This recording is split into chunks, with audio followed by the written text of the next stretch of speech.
लोकशाहीचा बुलंद आवाज, रिपब्लिकन वार्ता, महाराष्ट्र। क्रांतीज्योती सावित्रीबाई फुले व फातिमा शेख यांची संयुक्त जयंती साजरी। पीपल्स रिपब्लिकन पक्षाच्या वतीनं जेल रोड येथे जयंतीनिमित्त अभिवादन।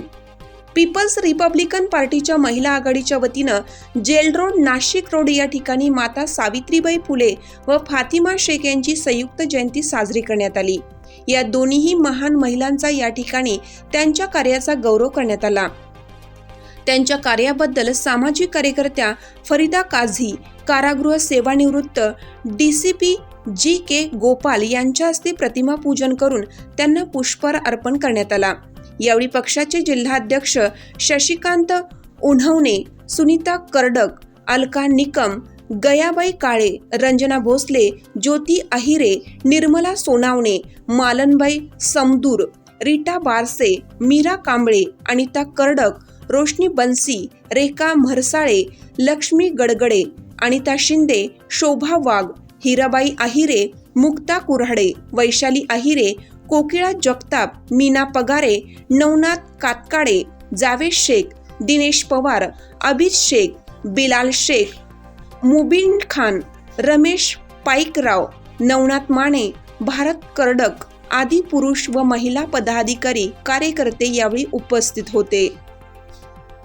वतीने राष्ट्रीय नेते प्राध्यापक जोगेंद्र कवाडे सर, कार्याध्यक्ष जयदीपजी कवाडे तसेच प्रदेशाध्यक्ष गणेशभाई उन्हवणे यांच्या आदेशानुसार आज पीपल्स रिपब्लिकन पार्टीच्या वतीने फातिमा शेख आणि या भारत देशाला पहिली शिक्षिका म्हणून ज्या मातेने या देशातल्या शोषित पीडित महिला असतील, OBC महिला असतील, तसेच आदिवासी महिला असतील, त्याचप्रमाणे या देशातल्या मुस्लिम महिला असतील, अशा सर्व अल्पसंख्याक आणि सर्व जाती धर्माच्या लोकांना, त्यामध्ये महत्त्वाचं म्हणजे महिलांना जे शिक्षण देण्याचं काम पहिल्यांदा या भारत देशामध्ये ज्या सावित्रीबाई फुलेंनी केलं, त्या सावित्री मातेला या ठिकाणी अभिवादन करण्यासाठी इथं आमच्या पीपल्स रिपब्लिकन पार्टीच्या वतीने महिला आल्या आहेत। या सर्वांच्या वतीने आम्ही या ठिकाणी महिलांना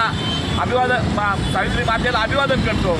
आणि ज्या पद्धतीने या देशामध्ये पुढील काळामध्ये महिला मोठ्या मोठ्या पदावरती गेल्या आणि त्या पदावरती जाऊन आजही या मातेला किती महिला अभिवादन करतात याचं आपण या ठिकाणी अवलोकन करणं गरजेचं आहे। म्हणून या पुढील काळामध्ये महिलांनीच यापुढे हा वसा घेतला पाहिजे की या देशातील पुढील महिला कशा शिक्षण घेतील, या सावित्रीबाईंनी दिलेल्या या शिक्षणाचा पायंडा आपण घरोघरी पोचूया, हीच खरी या ठिकाणी आदरांजली आजच्या या दिवशी या सावित्री मातेला राहील। धन्यवाद। जय भीम, जय भारत, जय संविधान। रिपब्लिकन वार्ता वृत्त संकलन विभाग, नाशिक।